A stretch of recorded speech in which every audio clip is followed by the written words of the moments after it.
I'm Samantha Cooper, 37, and I spent 17 years building something that almost no one in my family ever asked to see. I trained military working dogs for the Navy, starting on the ground at Lackland, ending up as the director of the program that places every operational canine in the SEAL teams. I sacrificed events and holidays and easy explanations, and I did it quietly, because the work required that. What I didn't expect was that the person who finally made my family understand all of it wasn't me. It was a Belgian Malinois named Ranger who crossed a bar to find me 6 months after I'd placed him with the team, because he knew my voice before anyone in that room knew my name. Have you ever given everything to a job that the people closest to you couldn't quite see? If so, tell me your story in the comments. You're not alone. Before I get into what happened, let me know where you're tuning in from. And if you've ever had to stand up for yourself after being quietly overlooked by someone who should have known better, hit that like button and subscribe. My father had a way of talking about the military that made it sound like a religion, not a job, not a service, but a calling that answered to very specific rules about what it meant to do it right. He had served 22 years in the Army, retired as a sergeant first class, and he wore those years the way other men wear their wedding rings, quietly, constantly, as the thing that defined everything else. I grew up hearing stories about his first posting in Germany, his 2 tours in the Gulf, the training exercises in the Mojave Desert where the ground was so hot it blistered through boot leather. He told these stories at the dinner table, on long car rides, on Sunday mornings when the rest of us were still in pajamas, and the coffee was still brewing, and the day had not yet made any demands of anyone. He had a gift for the telling. His stories had specific details: the weight of a pack, the sound of a checkpoint, the temperature inside a tent at 0300 hours, and those details were what made them feel real. He was proud in the way that men of his generation learned to be proud. Quietly, thoroughly, with a clear sense of the hierarchy of things worth being proud of, and the things that fell beneath that line. My mother, Rosa, was a registered nurse who worked long shifts at the county hospital and loved us with a practical efficiency that I came to understand, much later, was its own form of devotion. She didn't speak about her work the way my father spoke about his. She showed up and did it and came home and fed us and asked how our days had been, and she listened to the answers with the particular attentiveness of someone who spends 8 hours a day listening for what people aren't saying. She was the steadiest person I've ever known. She is still, by some distance, the steadiest person I've ever known. My brother Marco, 4 years younger than me, built like our father and wired in many ways like him, too, sat at that dinner table soaking all of it in. He learned early which qualities the household valued and organized himself around them. Endurance, visible achievement, results that could be pointed to and named. He was good at being in rooms. He understood instinctively how to make people comfortable, how to hold a crowd's attention, how to make his father smile across the table. He was not performing any of this. He was just, from a young age, very good at the visible world. I was different. Not softer than Marco, I want to be clear about that, because that word has followed me for most of my professional life, and it has never been accurate. Differently focused. While my father told stories about infantry maneuvers and forward operating bases, I was the one watching footage of military working dogs on the evening news. The Belgian Malinois and German Shepherds that cleared buildings and found buried explosive devices and sat beside their handlers in the desert with their ears turned toward sounds no human ear could catch. There was something in those animals that reached into me and would not let go. The discipline of them, the bond they formed with a single person to the exclusion of everything else. The way a working dog in harness becomes something beyond what it was alone, becomes a partner in the oldest and most serious sense of the word. I could not have explained any of this at 16. I just knew. I knew it the way you know some things before you have words for them. When I was 16, we watched a news segment about K-9 units in Afghanistan. My father watched for approximately 45 seconds before saying something about it being the soft side of the military. He did not mean it cruelly. He was not trying to diminish anything. He simply had a very particular idea of what soldiering looked like, and it was not this. Marco nodded along the way. He nodded along with most things our father said, shaping himself to the response in the room. My mother glanced across the table at me. I said nothing. I kept watching until the channel changed. By the time I graduated high school in the spring of 2006, the decision was entirely made in my own mind. I was enlisting in the Navy. I had researched the military working dog handler program, learned that the Navy ran its personnel through Lackland Air Force Base in San Antonio for handler certification, and understood from everything I could find that embedded canine teams were increasingly integrated into special operations environments in ways that were changing how those missions were conducted. I knew exactly what I was walking into. What I had not anticipated, what I had not allowed myself to think too carefully about, was my father's face when I told him. We were at the dinner table. It was late spring, 2006. I chose a Sunday because Sundays were the days he was most relaxed. He put his fork down and looked at me with the particular stillness he used when he was working very hard to maintain control of something. He said, "The Navy? What does the Navy have to do with service?" I told him about the canine handler program at Lackland, that it was a Navy program, that I would start in the fall. He said, "Playing with dogs, Samantha. We come from fighters." My mother looked at her plate. Marco, 14 years old, looked at our father and then at his own plate and said nothing. He was learning, in that moment, whose lead to follow. I had already signed the paperwork. There was nothing left to negotiate, and I had no desire to negotiate it.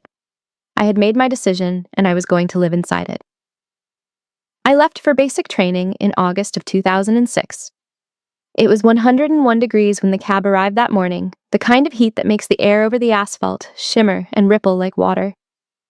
My father stood in the driveway with his arms crossed and watched the cab pull away from the curb. He did not wave. My mother cried from the front step, one hand pressed flat against her collarbone, the way she does when she is trying not to make a sound. Marco gave me a quick, hard hug and went back inside before the cab had even reached the end of the street. I watched through the rear window until the road curved and I couldn't see the house anymore. Then I turned forward and watched where I was going instead. I have thought about that cab ride many times in the years since. Not with regret, I have never regretted the decision I made in that driveway, but with a kind of affection for the person I was in that back seat, watching the house disappear around a curve and deliberately turning to face forward. I was 18 years old, and I had made a decision that the people I loved most did not understand and could not support, and I was going toward it anyway. That is a particular kind of confidence, not arrogance, not bravado, but a quiet, internal orientation toward what you know to be right for you, regardless of who is watching or what they make of it. I did not know then that I would spend the next 17 years practicing that orientation in progressively higher stakes environments. I just knew I was going the right direction. Basic training was not the revelation it sometimes is for people who have never lived inside structure. I had grown up in a household that ran on it. The discipline of it, the rhythm of commands and responses and formation, felt less like something new and more like something familiar given a formal name.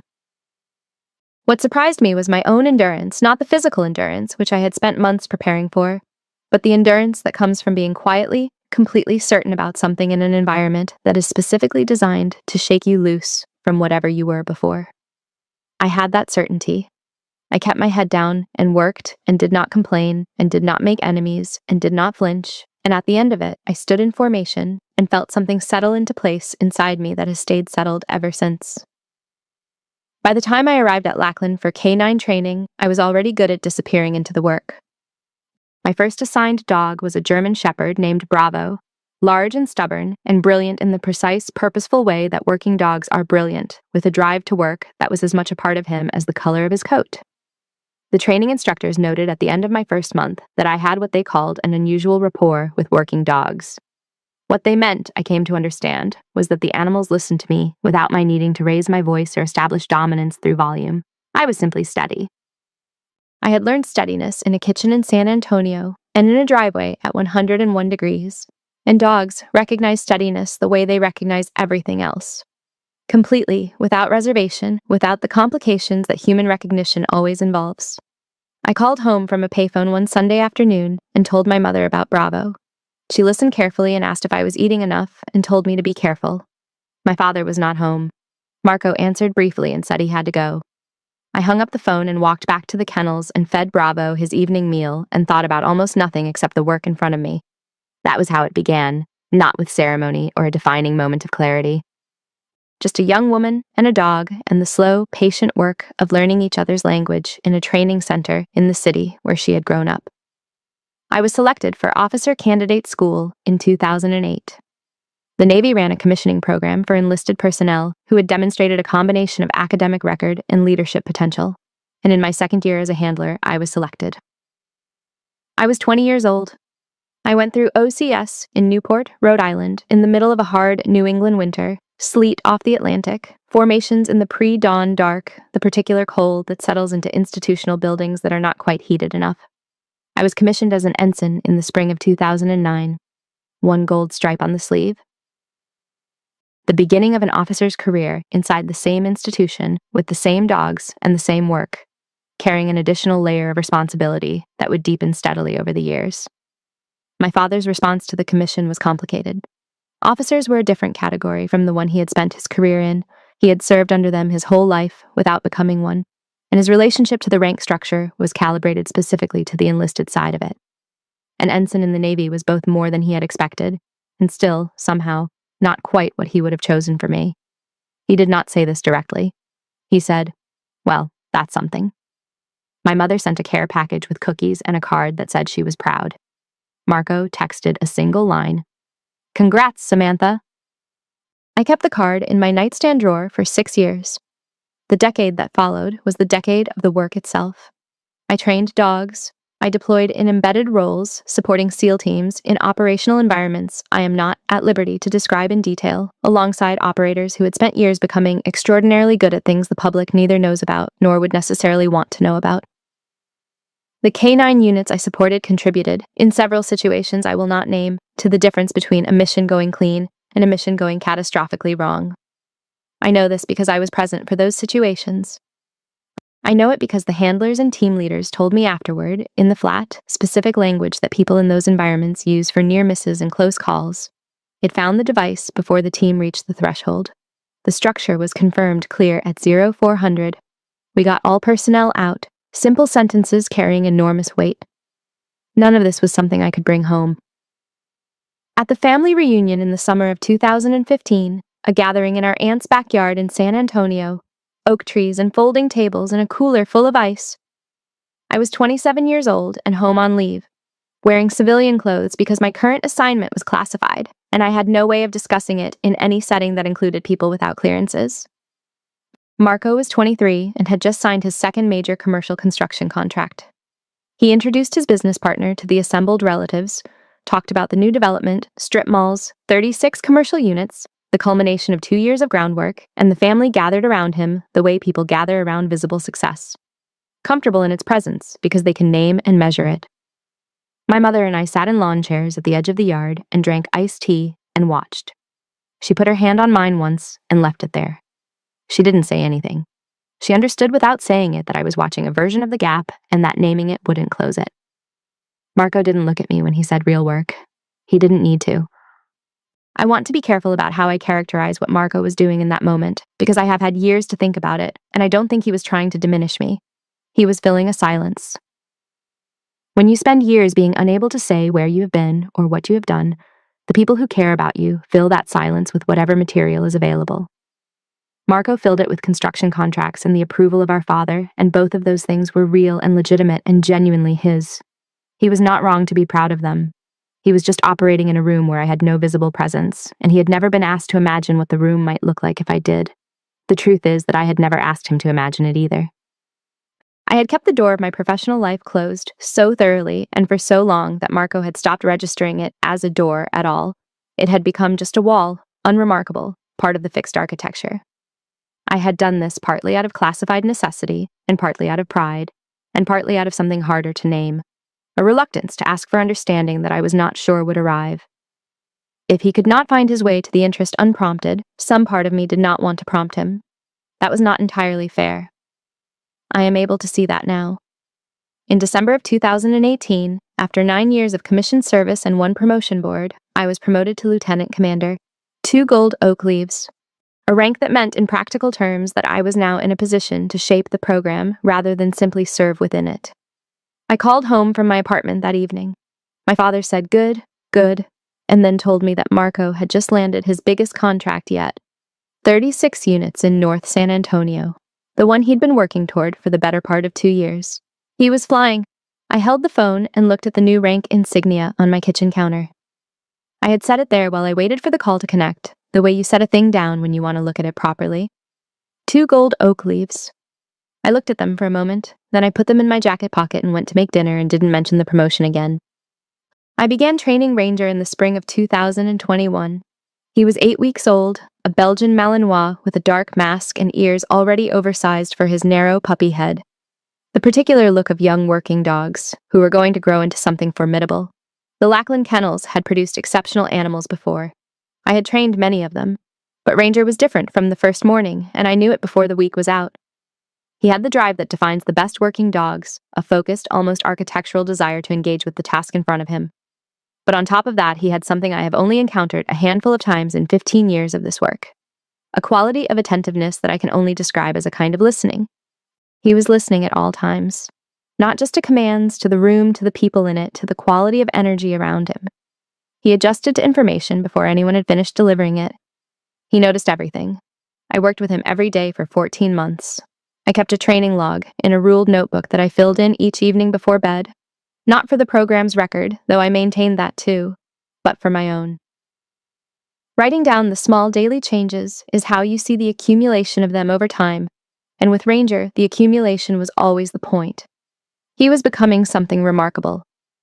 I knew it before his certification was half finished, and I knew it with the specific certainty that comes from doing something long enough to recognize the distance between good work and exceptional work. He was exceptional. He was the best dog I had ever trained. I accepted this as a fact and continued doing the job. I signed his deployment paperwork in May of 2022. Ranger, 15 months old, fully certified, assessed as mission ready by every metric the program had, was assigned to a SEAL Team 3 element under Petty Officer First Class Jake Halverson. I reviewed Halverson's record before signing. Experienced, solid evaluations, a record of good instincts with working animals, and above-average integration outcomes with his previous canine partner. The placement was correct. I knew the placement was correct.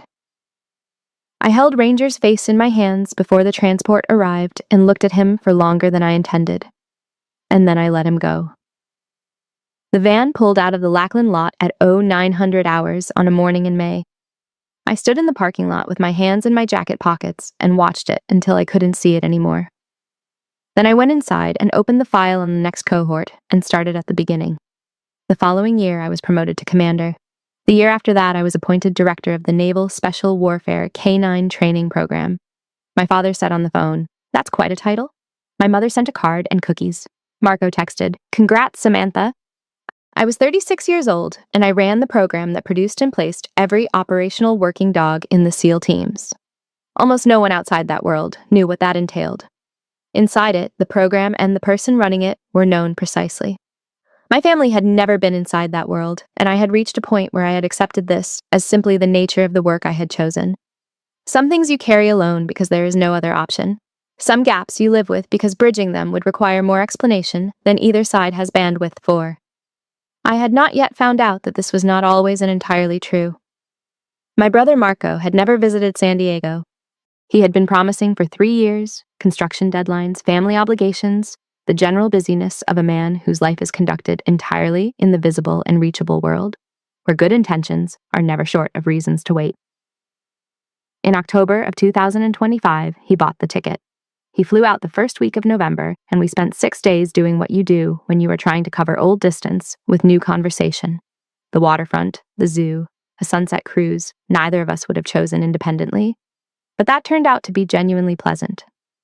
We were careful with each other. Siblings who have been politely estranged for long enough sometimes forget exactly where the estrangement began, and that forgetting is its own kind of progress. On Friday evening, the 5th day of his visit, I took him to a bar near Naval Amphibious Base Coronado. It was a bar I frequented occasionally. The clientele was almost entirely military, and the unspoken social language of the place was familiar to me without my having to perform it. I was still in the clothes from a long afternoon at my desk. Jeans, a blue blouse, my hair down. I was tired in a comfortable way and glad to have my brother nearby for a few more days and not thinking about much of anything except a quiet drink at the end of a long week. We found seats at the bar. I was looking at the menu when I heard it. A voice from the corner of the room.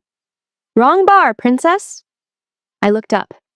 2 Navy SEALs were watching me from a corner table, young, the physical bearing unmistakable to anyone who had spent significant time in these environments. The particular kind of alert stillness that operators carry even off duty, the way they occupy a room. The one who had spoken was grinning with the easy confidence of a man who had never found his read of a situation to be wrong. His partner laughed. And my brother Marco, without thinking, without pausing to consider who was sitting beside him, reflexively and completely, chuckled and looked away. I did not look at Marco. I turned to the bartender. Whiskey. Neat. I had spent 17 years in rooms where no one knew what I had done. I was entirely accustomed to that invisibility. It was in many ways the condition of the work I had chosen. The seal in the corner was not the wound.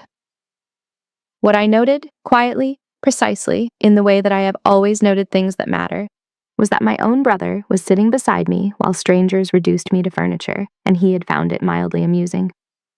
I filed that observation somewhere I knew I would need to return to. Then I sat with my drink and let the noise of the room close around me and said nothing. Several minutes passed. Marco and I were talking about the restaurant where we'd eaten that afternoon, a place on the waterfront with good fish and mediocre wine that we had both quietly decided to call a good experience. I was mid-sentence when I heard a sound that stopped me before I had consciously identified it. A low, urgent whine. The sound a Belgian Malinois makes when he has encountered something unexpected. I looked toward the corner table. The larger of the two seals had both hands on a dog's collar. A Belgian Malinois, 3.5 years old, dark-muzzled, with his ears rotated fully forward and his whole body oriented toward me. The dog was standing. He had not been standing a moment before. The seal was saying quietly and firmly, with the authority of a man who had never needed to repeat a command to this animal in the time he'd worked with him. Ranger, down. Ranger did not sit down. His tail began to move in the slow, weighted rhythm that signals recognition rather than simple excitement. His nose worked the air between us systematically. He took one deliberate step toward the bar, pulling both the seal's hands with him. He took a second step. The seal tightened his grip and repeated the command. Ranger took a third step and broke free of the collar grip without apparent effort or urgency, as though the command and the grip were both simply less important than what he was attending to, and walked the remaining distance to where I was sitting. He pressed his head against my knee with the settled, certain weight of an animal who has arrived exactly where he intended to arrive. Then he looked up at me and whined again, quieter this time, lower, the register of recognition rather than distress. The bar had gotten quieter around us. Jake Halverson came to the bar. He was apologetic and genuinely baffled, the specific quality of confusion that cannot be fabricated, because it comes from watching an animal you have trusted with your life do something it has categorically never done before, and being unable to construct any explanation for it. He apologized for the dog and said it had never happened before, not once, and he honestly did not know what to make of it. I looked down at the animal pressed against my leg. I said, "Hey, Ranger. 3 years. 3 years and 14 months of training and a parking lot in May and a transport van pulling away from the Lackland lot at 0900. He pushed his front paws up against the bar rail and his tail moved with a speed and force that put his entire hindquarters in motion, and he made a sound that I can only describe as happiness, the specific, unguarded sound of a dog who has found something he did not know he was missing. Dex Morales had come away from the table by now. Both men stood watching. Jake Halverson said, "You know his name." I said, "I trained him. At Lackland, starting when he was 8 weeks old. That was 3.5 years ago." He went still. The complete stillness of a man revising a significant set of assumptions in real time, reorganizing everything he had filed under the category of who this woman in jeans at the bar was. I watched him do it. He looked at me differently now. He was really looking. He said, "What's your name, ma'am?" I set my glass down on the bar. I took out my military identification. I held it out to him. He read it. The color left his face in the way that I could see clearly in the bar light. He straightened. He said, "Commander Cooper, you wrote the NSW K9 integration manual. You're the one who placed every dog in the teams." Behind him, Dex Morales came to attention without being told, without being asked, without anything being communicated except the evidence in front of him and the name on the identification card. The bartender had stopped what he was doing. The nearest tables had gone quiet. Jake Halverson said, "Ma'am, I apologize." He meant considerably more than the dog, and we both knew it. I looked at him for a moment. Then I looked at Marco. He was sitting very still on the bar stool beside me with his drink in both hands, and an expression I had never seen on his face before. It was not embarrassment, exactly. Embarrassment is too simple and too easy for what he was carrying in that moment. It was something older and heavier than that. He had watched a bar full of military personnel come to attention for the woman sitting beside him, the same woman he had chuckled at 20 minutes before, and he could not find a single word.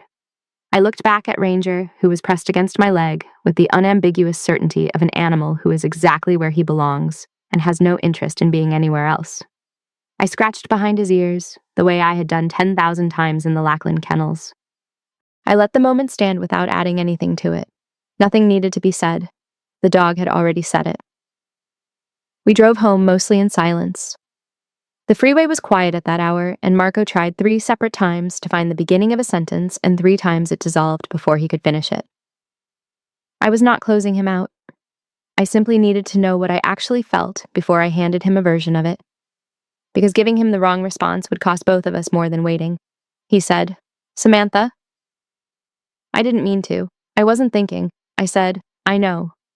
He said, "I should have said something to them when they—" I said, "Marco." I know. He hadn't been malicious. I understood that then, and I understand it now. He had laughed because the person next to him laughed, and he had not paused to think about who the person on his other side was. Carelessness is its own statement about who you have decided matters enough to be careful with. He had made that statement without intending to, and it had been heard. I drove home and sat at my kitchen table with a glass of water for a long time after Marco went to bed. I was not angry in the way that anger usually feels, sharp and hot and forward-moving. I was tired in the very specific way of someone who has been carrying a weight for so long they have stopped noticing it until a particular moment requires them to set it down and look at it.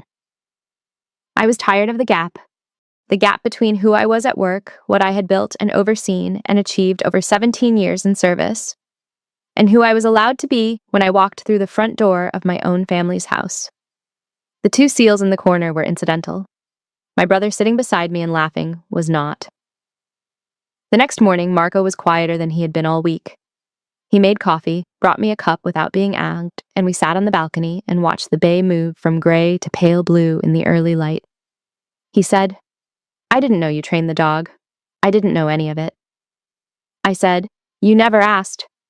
He sat with that without deflecting, which was new. There was a long pause before he responded. I want to note what he did not do in that pause. He did not reach for the list of reasons why he hadn't asked. He didn't offer the deadlines, the distance, the different texture of their respective lives. He sat with the fact that I had named, and he let it be a fact rather than something to be managed. It was a small thing, and it was also, between us, enormous.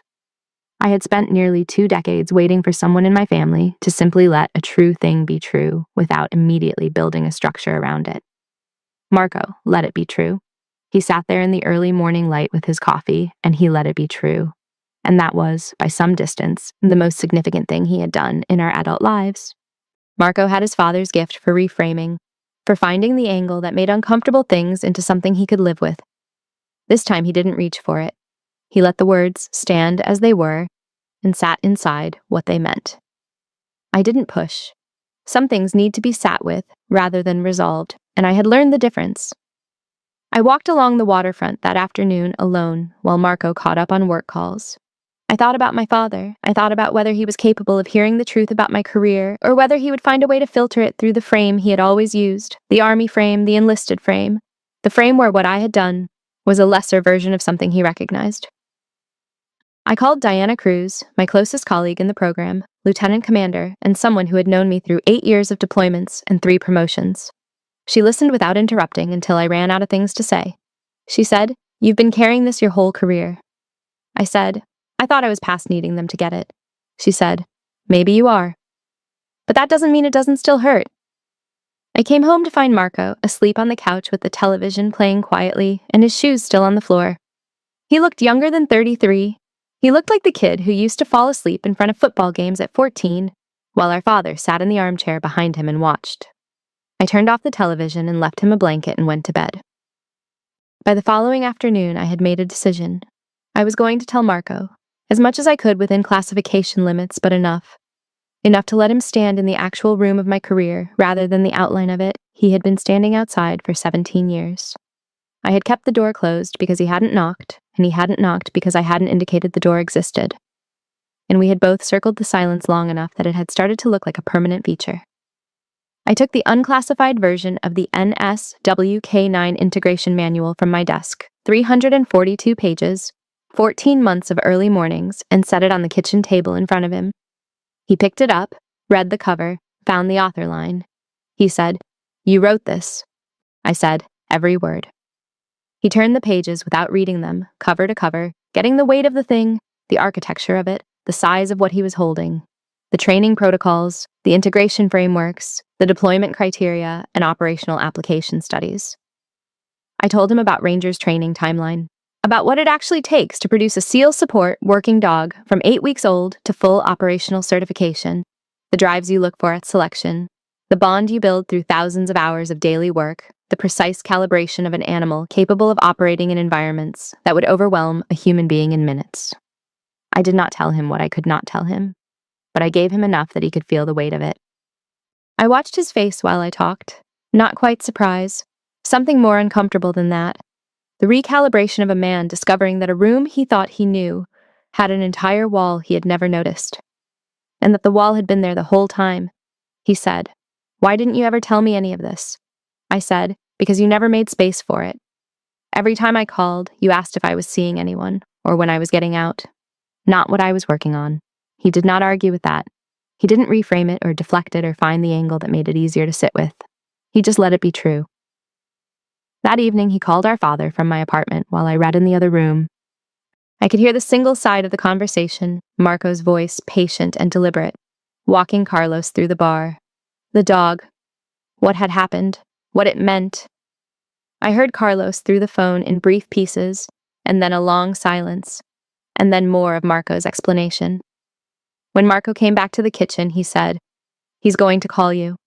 I said, "I know." He said, "He's proud of you, Samantha. He just doesn't know how to be." I didn't answer. But later, after he'd gone to bed, I stood in my study and looked at the manual on the shelf. I had filed it there years ago as a work document among work documents. That night, I looked at it as something else, as evidence not of what I'd accomplished, but of who I was. The person I had been quietly and steadily becoming for 17 years, while my family described me by what they could not see. The bar incident moved through the Coronado community the way small stories move through closed and attentive communities, quietly, sideways, in pieces, by Tuesday becoming something that certain people knew, and by the following week becoming something that certain people had formed opinions about. I did not know any of this for 2 weeks. I found out when my administrative coordinator, Petty Officer Second Class Williams, mentioned over morning coffee that 2 operators from SEAL Team 3 had formally requested my official contact information to submit a written apology through official channels. I read it when it arrived. Jake Halverson had written 2 careful paragraphs. They were clear and direct, without the hedging language that formal apologies sometimes use to insulate the writer from what they're saying. He said he apologized for his conduct and his partners. He said it had been inconsistent with the standards of his community and his own character. He said that his respect for the K-9 program and for my work was not adequately expressed by the document, but that it deserved to be stated in writing because some things do. I read it twice and filed it in my desk drawer alongside things I have decided to keep. In early December, my father called. The conversation started with the weather. It always starts with the weather, and then he said, "Marco told me what happened." At the bar, I said, "Yeah." He said, "That dog, Ranger. You trained him from the beginning?" I said, "From 8 weeks old." There was a long pause, longer than the weather pause. Then he told me something I had not expected. He said that his grandfather had kept a working dog his whole adult life. A mutt named Corazon, medium-sized, no particular breed.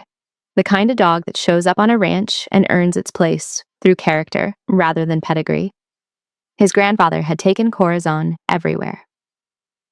When the dog died, his grandfather had not spoken about it. He had simply gone quieter for a while, the way men of that generation went quiet about the things that mattered most to them.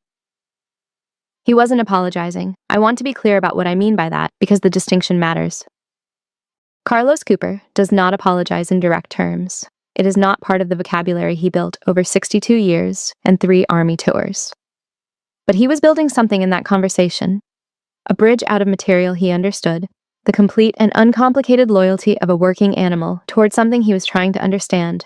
which was the life his daughter had built around that same quality in herself. I held the line open and let him work.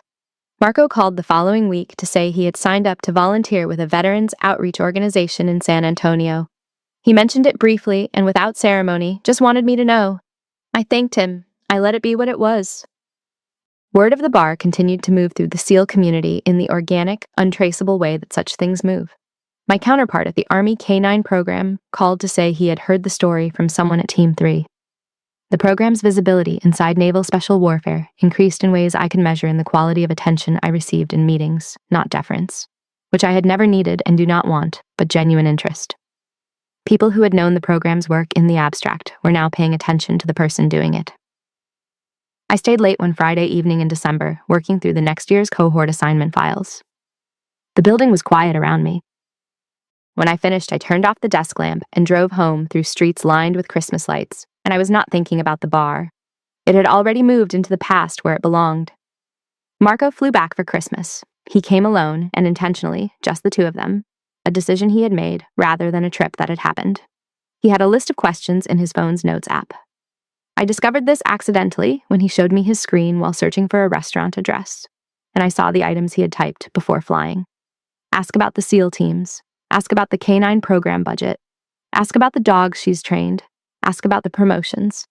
He had written it out because he did not trust himself to remember once he arrived. He was, for the first time in our adult lives, preparing to be interested in my life on purpose. I noticed this and said nothing about it and let him have the dignity of the effort. He had brought tamales from my mother, 24, wrapped carefully in foil inside a small cooler he had carried through 2 connecting flights. I laughed when I saw them, a real laugh, the first in several weeks. I took him to the training facility the day before Christmas Eve, the parts I could show him.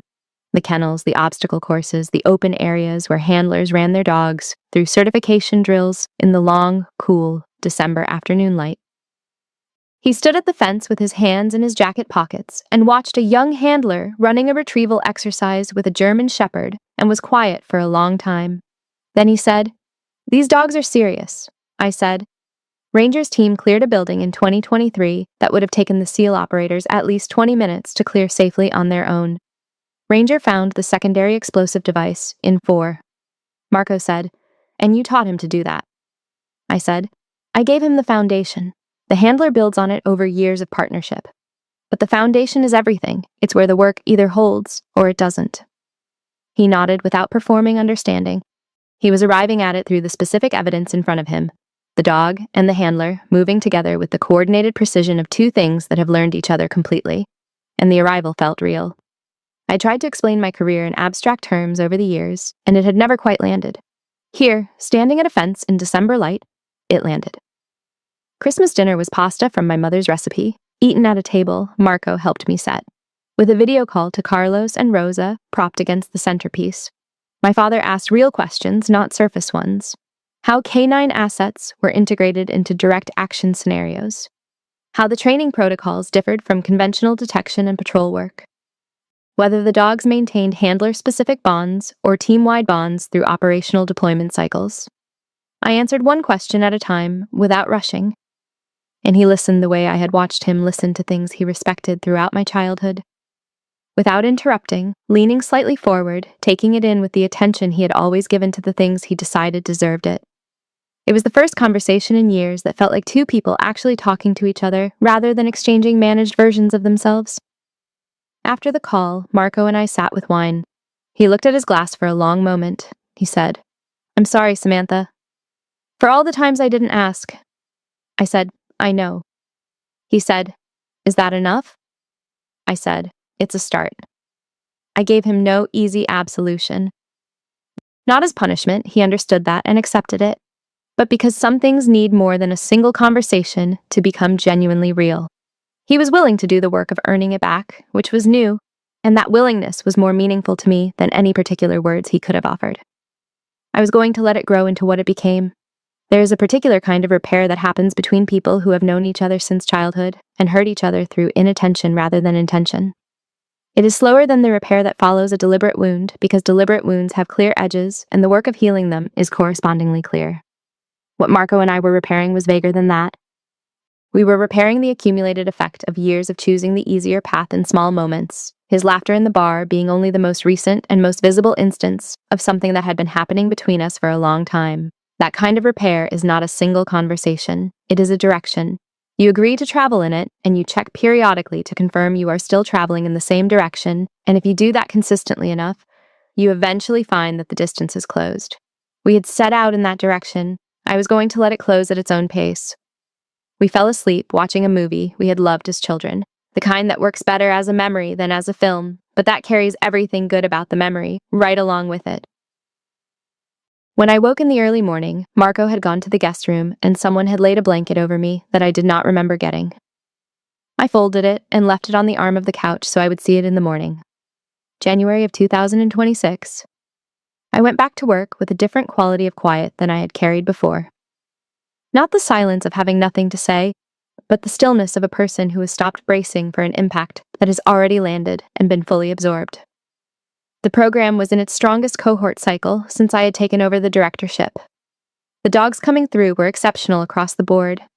The integration framework from the 4th edition of the manual had been adopted as standard procedure across the teams, and the field feedback was the kind that matters most to me.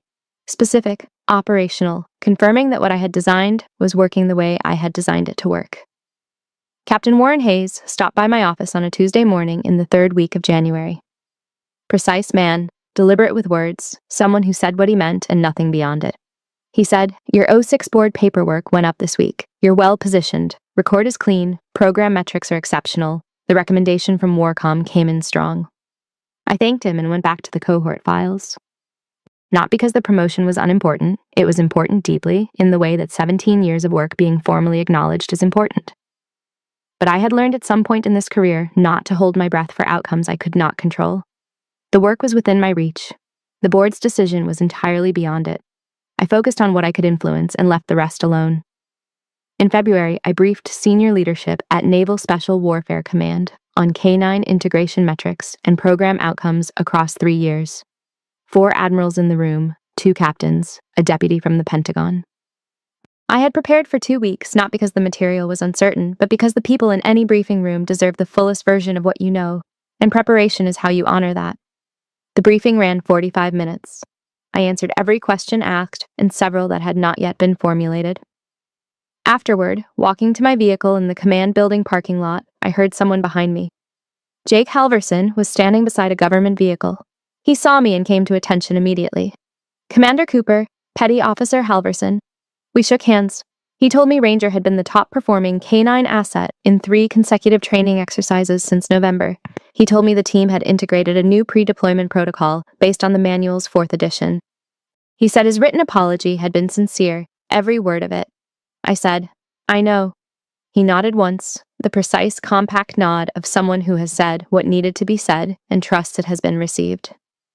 We walked to our vehicles. I thought, walking to my car, about the version of Jake Halverson who had sat in a corner booth and made a calculation about who I was based on nothing but my clothes and my posture, and the fact that I was in a room he thought of as his. He had been wrong in the way that people are wrong when they mistake visibility for significance. The version of him standing in this parking lot had corrected that error and was carrying the correction properly, without drama and without diminishment. That took something. I recognized it because I had spent years watching operators handle hard information about themselves in the field, and the ones who handled it well were the ones worth keeping in your corner. I drove away feeling lighter than I had in a while, not because I required his acknowledgement, but because it confirmed that what had happened in the bar had been real for him too. That it had changed something.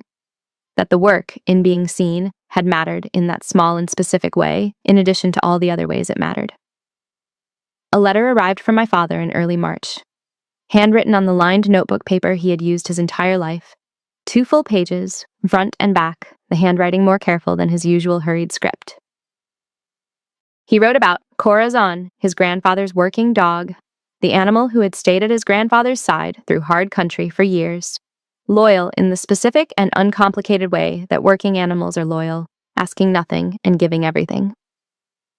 He wrote that hearing my voice on the phone recently made him think of Corazon, that I had the same quality in my voice, steady, reliable, present when needed, and never performing when not. He said he thought he had not understood before the bar what I had actually spent my life building. He said he thought he understood better now. He did not write the words, "I am sorry." He was 62 years old with 3 army tours behind him and a lifetime of keeping the most important things just below the surface. And this was as close as he could come. He had written 2 pages to arrive at the approximate territory of an apology, and that was more than I had ever had from him before, and I decided without any particular difficulty that it was enough. I folded the letter and put it in the drawer where I keep the things I have genuinely earned. Ranger's retirement paperwork came through in the first week of April. He had sustained a leg injury during a February training exercise. Not serious, not surgical, no threat to the quality of a normal life, but enough to end operational deployment status under SEAL Team readiness protocols. The program formally recommended retirement to pet status. His handler filed the paperwork. I filed the adoption application the same afternoon I received the notification. There was no deliberation involved. The answer had been obvious for 3 years. His retirement ceremony was held at the canine facility on a Tuesday morning, small and appropriate in scale, attended by the people who had worked with him and cared for him. Jake Halverson stood with his team for the final time, with Ranger at his side. There were brief remarks. Ranger sat through them with the characteristic alertness of a trained working dog, ears cataloging the room systematically, body still, attention comprehensive and complete, as though this too were a mission, and he had not yet been relieved of it. When the ceremony ended and the handlers stepped forward to say their goodbyes, I came forward from the back of the room. Ranger heard me before he could have seen me. His ears rotated first, then the rest of him followed, the way it always had and always would, across any distance, through any noise, past any competing instruction. He came to me without hesitation, without hurry, with the absolute certainty of an animal who has located exactly what it was looking for. I knelt down and held his face in my hands the way I had on his first morning at Lackland when he was 8 weeks old and uncertain of everything except the instinct to engage. The handlers behind him were watching, some of them people I knew and had worked alongside for years. They watched Ranger come to me, and none of them looked surprised. The working dog community is small and attentive, and the story of the bar had traveled through it in the months since November, and I think what they were watching in that moment was not a surprise, but a confirmation that the bond I had described in the 4th edition of the integration manual. The bond that forms in those early training weeks and does not fully dissolve regardless of how many subsequent handlers and assignments and years intervene, was real in the specific and observable way. Ranger coming to me across the room was its own kind of evidence. The same evidence the bar had been. He was 4 years old now. He was certain of very little except this moment and the hands holding his face. By the end of April, Ranger had cleared the facility's security requirements for office animals and was spending most mornings under my desk. He lay with his chin on my foot while I drafted curriculum. He lifted his head when my voice changed register in phone calls. He came to full alert whenever someone knocked on the office door, always prepared, never required, entirely content with the situation as presented. He did not replace the work, nothing replaces the work, and I would not want it to. But he changed the texture of the days in the way that a steady presence always changes the texture of things. The promotion notification arrived on a Wednesday morning in late April. Captain 06, effective the 1st of June, 2026. I read the email twice. I sent a brief, formal acknowledgement. I closed my laptop. I sat in the quiet of my office with the morning light coming through the window and Ranger asleep at my feet, and I simply let it be real. I had spent 17 years building toward something. Not this notification. The notification was a confirmation, not an endpoint. What I had been building toward, I understood then, was simpler and more durable than a rank. It was a life that felt entirely like my own, a body of work done with full attention and without apology, in service of something that mattered, in rooms where almost no one knew my name and the mission required it to stay that way. I had built that. I had built it quietly and maintained it over years, and sent dogs into the field that had saved lives I will never know the names of. And I had done all of it without needing anyone to see it. The work had found its own way to be seen, through a Belgian Malinois who crossed a bar to find me by the sound of my voice, alone. I thought about my father reading the news segment with me when I was 16, the particular dismissal in his voice when he said soft. I thought about what I would say to that 16-year-old version of my father now, if I could. I thought I would tell him to watch more carefully. To watch what happens when a trained military working dog crosses a room on nothing but a voice, no command, no incentive, no coercion of any kind. To watch that and then tell me again that it is soft. The things that bind without coercion are not the soft things. They are the hardest things in the world to build and the most difficult to break. I had spent 17 years building something that held. My father needed a letter from a dog to understand it. I found, walking along the waterfront in April, that I was grateful for that letter, rather than frustrated by how long it had taken to arrive. That evening I walked along the waterfront at dusk, Ranger moving at my side with the loose, unhurried gait of an animal who has been given back his freedom and knows exactly what to do with it. The bay was quiet. The light was going gold off the water in the way it does in San Diego in April, the particular gold of the Pacific coast at that hour, the kind that makes everything it touches look like something worth keeping. I thought about the bar, the voice across the room, the laugh from the bar stool beside me, the echo of both of those things inside my chest, and found that it had gone quiet, not erased, not forgotten, resolved. The way pain resolves when what caused it has been properly addressed, and you have stopped pressing it to see if it still hurts. What was left was the particular lightness of a life that had finally, completely become my own. Ranger pressed against my leg as we walked, mirroring exactly what he had done 6 months earlier in a bar near Coronado. When he had crossed a room on nothing but the sound of a voice and found me without hesitation, I reached down and rested my hand on his back. He leaned into it, the way he always had, the way he always would. We walked until the light left the water, and the city came on behind us, and the bay went dark, and neither of us was in any particular hurry to be anywhere else. The things you build with integrity always leave a mark, even when you never see where they land. You just have to be patient enough to wait for them to find their way back to you.